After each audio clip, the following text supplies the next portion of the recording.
Bonjour les graphes, j'en profite et je commence cette vidéo par vous souhaiter une bonne année 2019. J'espère qu'on continuera l'aventure boursière ensemble et justement qu'elle sera beaucoup plus riche, en tout cas que ce qu'on a pu connaître en 2018. Ensuite, voilà, peu importe, je serais tenté de dire les fluctuations de la bourse, il y a toujours quelque chose à en apprendre. Je veux dire que vous ayez eu une performance positive ou une performance négative, je pense qu'il y a autant de leçons à prendre justement de vos bons trades que de vos mauvais. On a tendance à se focaliser uniquement sur les mauvais trades pour essayer d'expliciter ce qu'on a mal fait, ce qu'on aurait dû faire, ce qu'on aurait pu faire, avec des si, des si, des si. Mais au final aussi, je pense qu'il faut rechercher dans vos bons trades, ce qui a bien marché. Pourquoi? Parce que ce qu'il faudra faire en 2019, c'est certes moins faire de ce qui n'a pas marché, mais savoir plus faire de ce qui a marché. Donc vous avez également l'obligation de repérer qu'est-ce qui a super bien marché pour vous en 2018 pour pouvoir justement le décortiquer et pouvoir être capable de repérer à nouveau ce type de configuration-là, repérer à nouveau cette manière de faire qui vous a valu de belles plus-values sur 2018 pour pouvoir les répéter, trouver un optimum et pouvoir les répéter le plus souvent possible sur 2019. C'est ce qu'il faudra faire, peu importe ce que font les marchés, ce n'est pas parce qu'on est dans un marché baissier et que potentiellement ce marché baissier se renforcera sur 2019 qu'il n'y aura rien à faire en bourse. Tout dépend bien évidemment de votre profil et de votre horizon de placement. Donc voilà un petit peu le type de bilan que je pense important de faire. Et je pense également que dans les commentaires, pour faire ce bilan-là et pour vous aider à faire ce bilan-là, vous devriez utiliser les commentaires justement de cette vidéo pour vous dire, faire une introspection sur vous-même, qu'est-ce qui a bien marché, qu'est-ce qui a mal marché, et qu'est-ce que du coup, vous voulez, quel est votre optimum pour 2019? Qu'est-ce que vous voulez réussir à faire plus? Sur quoi vous voulez réellement travailler? Sur quoi vous voulez vous pousser et vous engager à justement faire cette chose-là? Et justement, le fait de l'écrire, quelque part, ça va vous engager, quelque part, ça va faire marcher également votre subconscient. Donc, je vous engage réellement dans les commentaires de cette vidéo à faire ce travail d'introspection. Qu'est-ce qui a bien marché, qu'est-ce qui a mal marché, et qu'est-ce que du coup qui a très très bien marché et que vous voulez pouvoir reconduire plus souvent sur 2019 et vous concentrer finalement à faire plus de ce qui marche pour vous et moins de ce qui ne marche pas. Donc on va aller sur ce bilan-là. Pour moi, j'ai voulu vous faire un petit peu ce bilan. Car le but de ce bilan, c'est vraiment pas de vous dire voilà, j'ai gagné tant, etc. Ça, on s'en fout un petit peu. Le but, c'est le travail d'introspection. Le travail qui doit être fait par le trader pour, quelque part, malgré le fait que l'on gagne ou que l'on perde, c'est rester humble, rester justement cette humilité face au marché. Et d'ailleurs, le marché nous le rappelle toujours. Au bout d'un moment, c'est que dès qu'on commence à ne pas être humble, le marché nous rappelle toujours qu'il faut rester humble et que malgré notre expérience, malgré tout ce que l'on peut savoir, on aura toujours et on se surprendra toujours à faire des erreurs, pas de débutants, mais à faire des erreurs qui sont complètement hors stratégie. Et d'ailleurs, moi-même, cette année, c'est une année qui, même malgré la performance, malgré les gains, qui me laisse un goût d'inachevé un petit peu dans la bouche, puisque si le premier mois de janvier a été exceptionnel et c'est ce qui m'a mis le pied à l'étrier, derrière, quelque part, j'ai su gérer et j'ai appris à gérer ces gains-là et j'ai voulu gérer ces gains-là, ce qui quelque part m'a porté un petit peu préjudice puisqu'il y a certaines positions que je n'ai pas renforcées, il y a certaines positions sur lesquelles je ne suis pas rentré avec des tailles de position supérieures pour pouvoir démultiplier les gains et optimiser les gains. Et derrière, sur la seconde partie de l'année, j'ai payé un petit peu plus mon manque d'activité, mon manque de réactivité, ma prise de risque supérieure, je serais tenté de dire, sur des petites capitalisations, vous l'avez vu. Et forcément, sur septembre-octobre, on a vu une désertion des carnets d'ordre sur ces petites capes, où finalement, je n'ai pas pu sortir au mieux, je n'ai pas pu facilement sortir parce que j'avais des tailles de position trop importantes, et je me suis pris une belle baffe. J'ai réussi à bien me récupérer sur le mois à la fin d'octobre et le début novembre, mais également sur le mois de décembre, je me suis engagé à nouveau dans des positions prises un petit peu hors stratégie, en anticipation, dans une stratégie d'accumulation où je me cherche quand même un petit peu, puisque ma vie évolue. Donc je ne traite pas nécessairement de la même manière que je tradais il y a 10 ans, je ne traite pas de la même manière que je tradais il y a 5 ans. Donc ma stratégie évolue également, je suis toujours dans une stratégie de moins de risque, mais là également, sur un marché qui est plus volatile, où j'ai un peu plus de réactivité.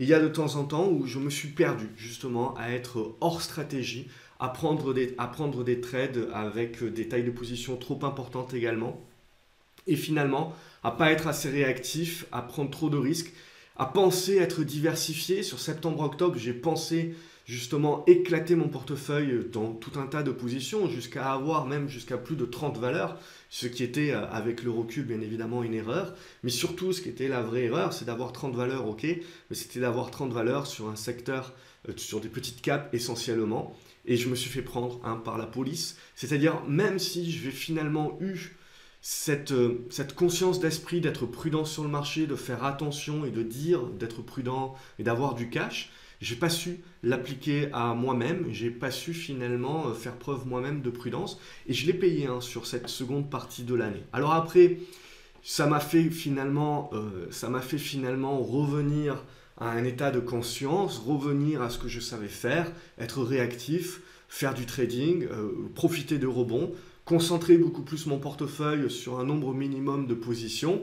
Et du coup, à ce moment-là, c'est vrai que sur le mois de novembre notamment, eh ben, je suis revenu à un niveau de performance qui était optimal. Et puis à nouveau, je me suis entre guillemets rendormi dans le sens où je suis à nouveau revenu sur des choses plus fondamentales. J'ai à nouveau voulu mettre en place des stratégies par anticipation sur lesquelles j'accumulais au fur et à mesure de la baisse. Et forcément, dans ces stratégies-là, je l'ai fait sur mon portefeuille long terme, je l'ai fait sur mon portefeuille court terme, forcément dans ces stratégies-là, il faut être dans la capacité d'accepter des moins-values latentes importantes. Vous êtes nombreux à me poser des questions. Pourquoi tu conserves des positions qui sont en moins-value de 10, 15, 20, 30%?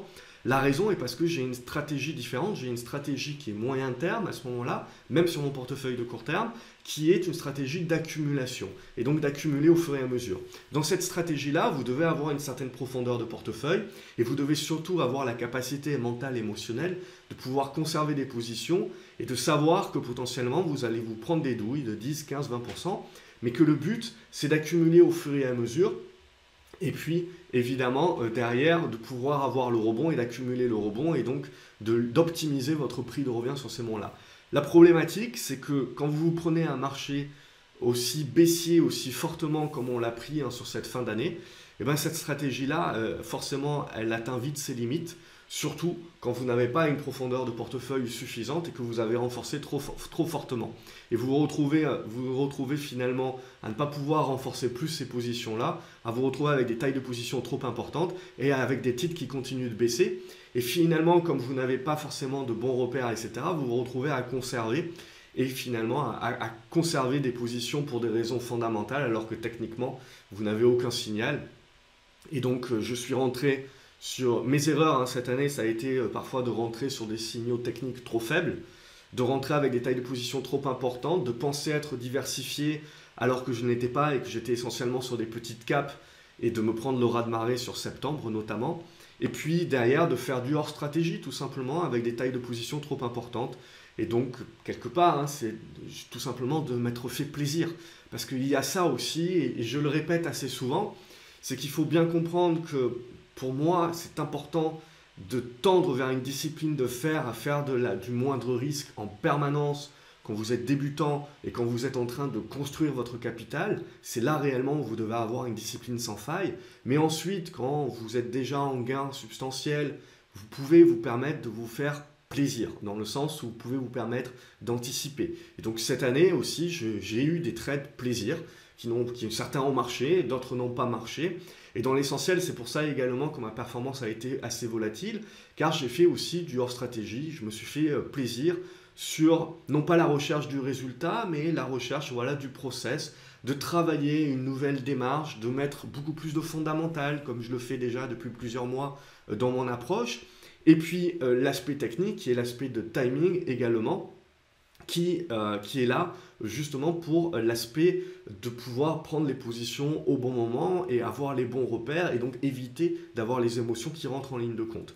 Moi, j'ai essayé de jongler justement, de faire un peu plus de fondamental et donc de rentrer des positions au fur et à mesure et de gérer la taille de mes positions. Clairement, sur le mois d'octobre, j'ai failli tilter dans le sens où j'ai douté et forcément, quand on est en train de travailler un petit peu une approche comme ça entre le fondamental et le technique, et ben c'est clair et net qu'il faut être dans la capacité de pouvoir digérer, de pouvoir gérer des moins-values latentes assez importantes. Et clairement, ça fait partie des erreurs que j'ai faites sur cette fin d'année, qui ont été certainement de ne pas justement appliquer à 100% du moindre risque et de ne pas justement faire attention. Après, sur les bons points, c'est simple, c'est toujours la même chose, c'est d'appliquer du moindre risque, d'avoir des fondamentaux en couverture derrière, et puis d'avoir su renforcer les positions au bon moment pour pouvoir justement optimiser les gains. J'ai su le faire sur beaucoup de lignes, sur beaucoup de positions cette année, et clairement, c'est ce qui me permet de dégager une performance positive sur cette année. Et quelque part, c'est ça aussi qui me laisse un goût d'inachevé, c'est que j'ai su faire des choses très bien, et à côté de ça, j'ai fait des choses très mal, où certes, je me suis fait plaisir, et on a le droit de se faire plaisir, on a le droit de prendre des trades hors stratégie, à condition d'avoir des tailles de position adaptées par rapport à ça. Mais voilà, là où j'ai pêché un petit peu, c'est que je n'ai pas su sortir à temps de certaines positions, je n'ai pas su voir venir le raz-de-marée également sur les petites capes, et la désertion des carnets d'ordre qui m'a empêché de sortir réellement quand j'aurais dû sortir et d'attendre un rebond finalement qui n'est jamais venu. C'est ça également qui m'a coûté. Et donc au final, voilà, c'est quelque part sur certaines positions de ne pas avoir su, d'avoir eu trop confiance dans les fondamentaux, d'avoir trop cru au dossier d'un point de vue fondamental et finalement d'avoir fait de la hors stratégie et de ne pas avoir su repérer les signaux graphiques qui étaient les plus importants et qui auraient dû me faire, si ce n'est ne pas rentrer en position, au moins sortir beaucoup plus tôt que ce que je ne suis sorti. Et donc quelque part, c'est ça qui laisse un petit peu ce goût amer, mais il faut savoir que sur une année boursière, vous n'aurez jamais 100% de trades parfaits. Vous aurez toujours des trades sur lesquels vous passez à côté de la plaque, sur lesquels vous avez une conviction et finalement cette conviction vous fera du mal. Mais ça fait partie de la bourse et il ne faut pas voir justement ces pertes et ces erreurs comme autre chose que quelque chose qui vous permet de tendre vers la réussite et de tendre vers le succès, mais de continuer d'apprendre en fait. Et c'est le chemin pour tendre vers cette réussite-là qui est le plus beau. Et ce chemin-là, il sera parsemé d'embûches, peu importe votre expérience, peu importe justement tout ce que vous savez. Et c'est ce que j'essaye de vous démontrer également au travers de ce que je vous partage au quotidien. C'est de vous démontrer aussi que voilà, on reste un humain à la fin de la journée. Et donc, on aura toujours des convictions. Il faut se prémunir le plus possible contre ces convictions-là.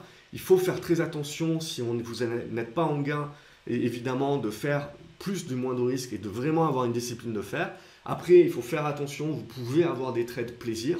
Vous pouvez vous faire plaisir à essayer justement d'avoir ce jeu intellectuel, d'essayer de maîtriser et de battre le marché. Mais vous n'avez le droit de vous faire plaisir justement que quand vous êtes déjà sensiblement en gain et que donc finalement tout ce que vous risquez dans ce jeu-là, c'est de reperdre ce que le marché vous a déjà donné d'un autre côté.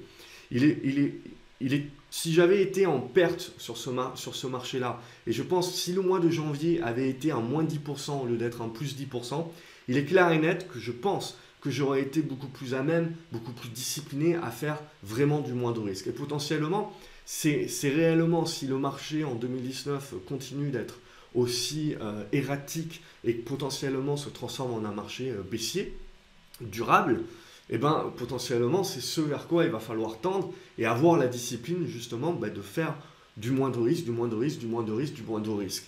Et quelque part, vous savez que sur une année, c'est très très long. Il y aura toujours des trades qui seront des trades de conviction. Il y aura toujours des trades qui seront des trades donc plaisir. L'important pour moi, c'est de savoir gérer le risque. C'est ce qui fera toute la différence. Vous avez le droit et il sera impossible d'avoir 100% de trades moins de risque où vous appliquez strictement la méthode. C'est tout simplement impossible. Il y aura toujours des trades parsemés un petit peu sur des convictions et sur du plaisir.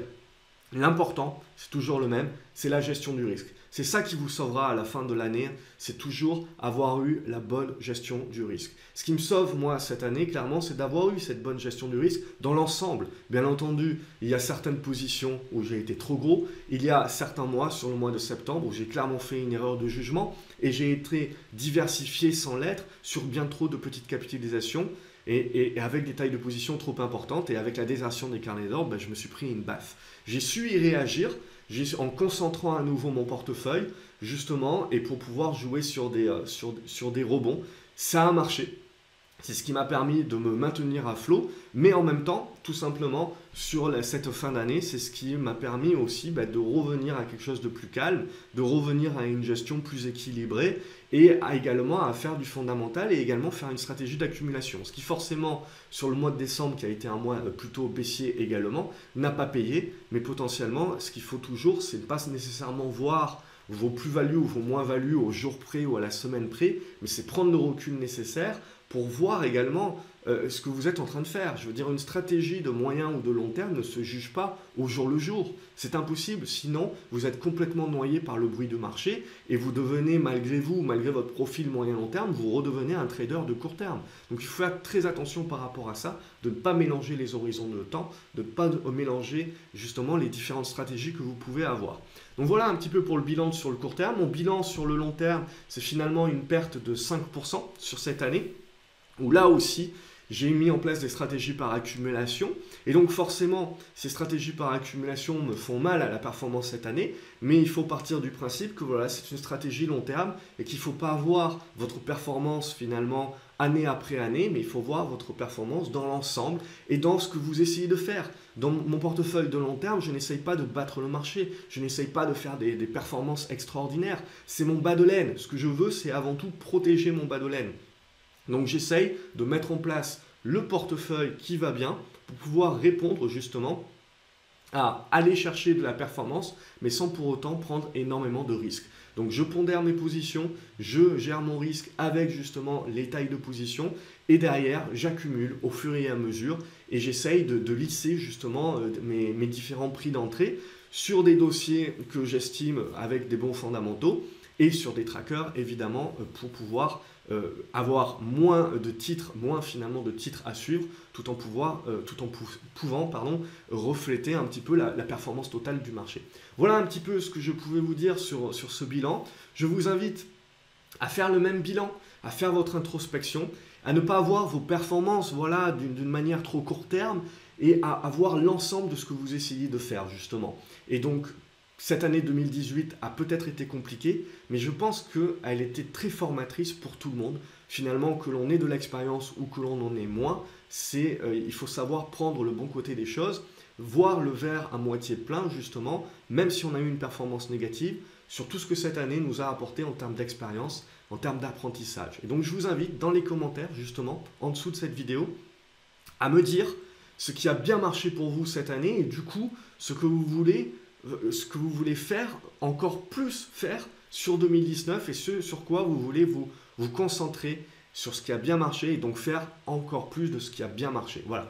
Et donc, n'hésitez pas à aimer cette vidéo et à la partager et à vous abonner à la chaîne. Je vous souhaite un excellent réveillon et une bonne année 2019. Je serai ravi que l'on se retrouve en 2019 pour de nouvelles aventures boursières ensemble. Salut les graphes!